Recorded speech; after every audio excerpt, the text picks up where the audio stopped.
Sentinels beat Leviatán. I know, isn't it crazy? And they made it through to the play-ins. We're going to take a look today at Bind and how they did it. We'll start here with round number 3, in which Sentinels are actually going to get off to a really rough start in this game in general, as we'll see. Because what they're going to do in this round is they're just going to go for an A hit. But you're going to see some of the problems that they end up having. Now, one thing that Sentinels love to do on Bind in general is have 10s here over towards Shower. He's going to be defaulting, kind of towards Shower and trying to take this area on his own. And you see that that's all going perfectly well. He's actually sent his TP into Lamps here, whilst the rest of his team is going to scale up. Hopefully, they're going to clear Lamps for him. And if he needs to TP, he can. But the problem is that Lev, as you can kind of see here, are actually going to TP with the dog coming in behind 10s. And you'll see that that creates a bit of a problem for 10s in particular. Because when the dog comes through here in a second, just there, and now is going to stun him as he's trying to grab the ult orb, Aspas is now coming through the TP as well, and that means that he's in a lot of trouble. So that means that he has to take this TP, and the problem is the rest of his team haven't quite taken Lamps yet. No kill there onto second heal. Still online. TP into Lamps. There's no real prior setup to that one, and Tense just goes down. And from this point, they're in a 4v5 against not a great buy for Leviatán, but now they have no space because now Aspas has come through Shower and taken all of this control. He's seen that no one's back here either. And so now they just have no control whatsoever. And you're going to see that as we play this through and Sentinels do eventually manage to get the spike down, they just have no space, which makes it really easy for Lev to just, absolute hard focus on this area. All their utility is going to come into here, and it becomes almost impossible for Sentinels to win. Actually go. 3 players now. Call is made to re-clear. They are just trying to run this one down into the close quarter weaponry. Straight up brawl being taken. Trying to overwhelm it with the firepower. Molly's cross side, that's seeking to delay a potential plant onto the default spot. All of this pulling the util out, but the pause in the play that's called by Sen, maybe they can pivot into a different direction. Com is there, ready and waiting. Should they fly through the teleporter? Looks like a very good setup at the moment from Lev. Noise is cut. Finally, signs of life here. Celsius with the plant, gets it off and online. That's a big win for Sen, being able to get the plan down without taking any damage.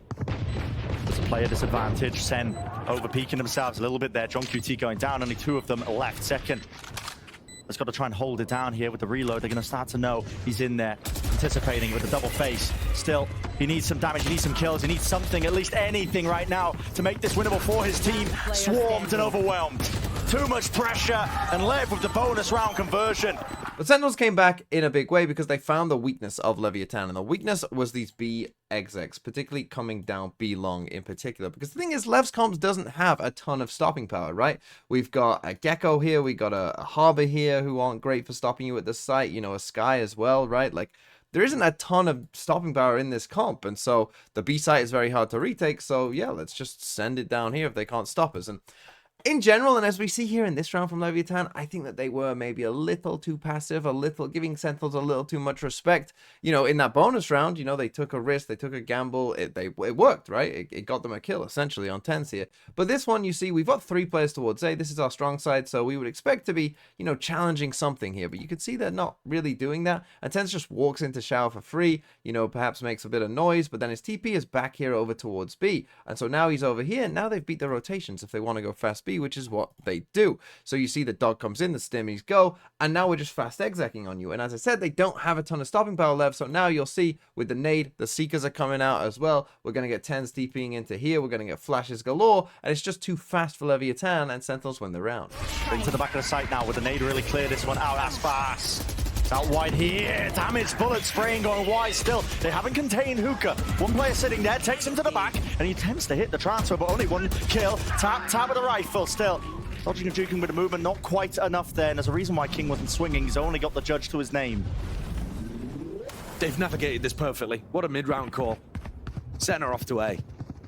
And King hasn't been spotted. He's going to be coming down short. Is there any chance he gets this kill? He's close. He's close. No way! And he's going to get a rifle upgrade. Hold on. Chances for Lev. They get one more, but Mazzino is being hunted. Awareness from him off the charts right now. Awareness off the charts. Missing the timing. Second. Stalking his prey, King. The fuse, but as they all fade away, so does his life. And Sentinels would just keep hammering that B site home, but I have to question somewhat what Lev, in some of these setups they were doing, because, you know, this comp we talked about, it's not great at stopping power, but it is good for retakes, right? We've got the double walls, we've got a cove for the spike, we've got plenty of initiation utility, the raids can help us clear some angles as well. It's a really good retake comp to have, but the thing is, when we're talking about retakes on Bind, the A site last year in VCT was the most successful retake site in the whole game. More than any other site in the game. But the Bind B site is notoriously difficult to retake. So which one would you want to retake? Well, probably A, but Lev still ended up in setups like this, where even though they are struggling on B, they have 3 people on A, including their Raze and Viper, the 2 agents who, particularly Viper, you know, would think maybe able to stop a hit somewhat. What is this? I just don't understand it really from Lev, how they ended up in kind of these setups quite often, even though they were consistently struggling on B. And the thing is, you know, again, we're going to see Lev be a bit passive here. And yeah, sure, it's not a great buy for them. They do have 2 rifles, but, you know, it's not great. But again, Tense just walks into shower. He's going to flash here. He flashes Aspas off the angle. Aspas has to leave. We got shower control. We create some pressure, right? We pick up an ult orb. We TP back to B. And now we're ready to go again, right? And we're just going to send it again with the stim beacon. In we go. Again, nothing in hookah, so Zek can go and take that space. And away we go. And now it's like, again, what do you want a Sky and a Harbor to do against this? Gathered from that Trailblazer. Wasn't broken by Com. Still holding it down into elbow. Seeking an attempt to pop out with the reflash attempt. Sassy. He was there, not sure if he was blind or what, but the player's trying to flood in through the back. That was Aspas with the rifle. Still, Wall's going to be cutting up the site here. And that timing, still watching for transfer. Tex eventually brought down. King is late to the party here with just the judge in hand. Don't think he's going to be able to get access to too many more guns, but maybe Zorae in. Okay. Then as we swap sides, Leviatán had some big struggles. The first thing I want to notice, though, is just how aggressive Sentinels were, right? This is their bonus round, so okay, maybe, you know, they're a bit more free in terms of what they want to do. But you see they have a plan straight away. They send a flash out. Zekan actually wins this fight against Aspas just there. Not a great fight for Aspas. And he continues to be aggressive, right? And you're going to see just the timing of the dog here is just ever so slightly off that allows Mazzino to just get that kill on him, as it looked like he might not. But now from here, Leviatán, they have big problems, right? So they send in the dog. It sees Zelsis just here. They're going for the Showers exec, which we'll talk about in a second. But they're about to do this. They're about to Gecko ult and flash through this. But before they Gecko ult and flash through this, guess what they do instead? Mazzino just runs through a smoke on his own, right? And then the flash comes, and then the Gecko ult comes, right? Not great from Leviatán just there. And Zelsis does get detained by the Gecko ult, and now you think, okay, this is a free kill. But the problem is, Tenz's backside, you know, kind of holding for this, waiting for it, because it's a pretty obvious play. Com has a flash. But instead of using that flash and flashing through a, you know, a wall smoke, which is pretty good, as we saw all of last year, he instead just runs through, and he does luckily get the kill onto Zelsis, but it gets traded, and now we get an even more of a mess where you're going to see that Tex doesn't know where the spike is, and he's trying to plant all this time, and that actually, because of that delay, means that Sassy is able to cover up all this ground and actually kill him before the spike goes down. This is a very awkward spot. Lev finding difficulties now onto their buy round. Doesn't have the spike. I mean, Tex is just unaware of that one. He was looking like he wanted to right click to try and get it online. Finally picked up, plant. Sassy denies it. They're everywhere, man. They're in the walls. They're in the walls. King drops tens. 1 versus 2. Spike out in the open. It was default. John crouched.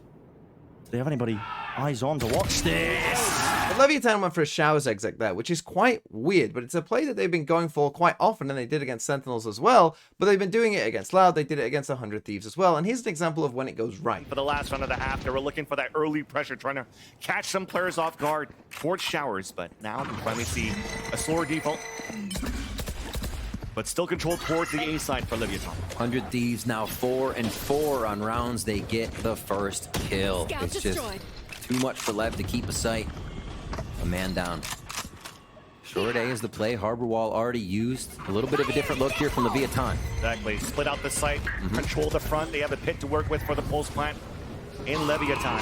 Showstopper, green out space, and somehow it lands right at the feet of Asuna. And Sentinels knew that this Showers exec was coming. It's a popular play for Leviathan. So basically they just said, well, we're going to stop you at source. We're going to get aggressive down here with Zekken. We're going to be aggressive down B long so we can TP if needed, right? If you're here, we have people there. If you're coming towards Shower, we have people there, right? So it's just a nice setup from Sentinels. And they basically said to Leviathan, you're just not even going to get into Shower. We could see a Showers crunch here happening. Leviatán are taking aggressive control of this area. Brave, brave indeed. Flash through! Oh my! We've seen this already. Where is the gate crash on the other side of the map? Tens should be able to... But whilst all of this is going on over towards Shower, the Seekers have actually been popped, and one of them is coming down here towards A. So King feels like he can sneak up. You can see it just on the map here. But he actually ends up running into two people, and so they end up in a 5v3. Now, Sentinels from this position, they go for a double flank, and they end up in a good spot. And I like the way that they play it, right? They basically hem them in right here because they're going to have one player just watching this, one player just watching this. So there's basically no way that Leviathan can move. You can see it just there. And they're going to have three players play very passive and just wait for the push over towards A. Now, from this point, I like this setup, right, from Sentinels, just not giving anything away. It doesn't go great for them, but when you're in a 5v3, you can still, you know, have some not great moments and still win the round. Ferried around the map. Since Kaplan took the timeout, Sen have completely been controlling the tempo, just shepherding Lev around. Despair is settling in. Lev, you've got to make the call here to contact clear into everything, but they're ready. They're ready. They're more than ready for all of it. And what's ready to come here, Lev? Time to jump. Only the one. Second, taken out, plan for the back of the site. Now the time to strike is nigh. Sen, starting to put the squeeze on them. Come, a massive kill. John QT, he baits. He baits and it reveals his position. He didn't want to swing for the trade there just to try and play for the percentage play, but there's still two players up. Com, damage done now. Texo, at least the ult popped off. Detainment into the corner. Celsius, he's got to watch his teammates' body. He's got to watch his teammates' body. John QT, long distance runner. This time he will not make the same mistake by waiting that timing out.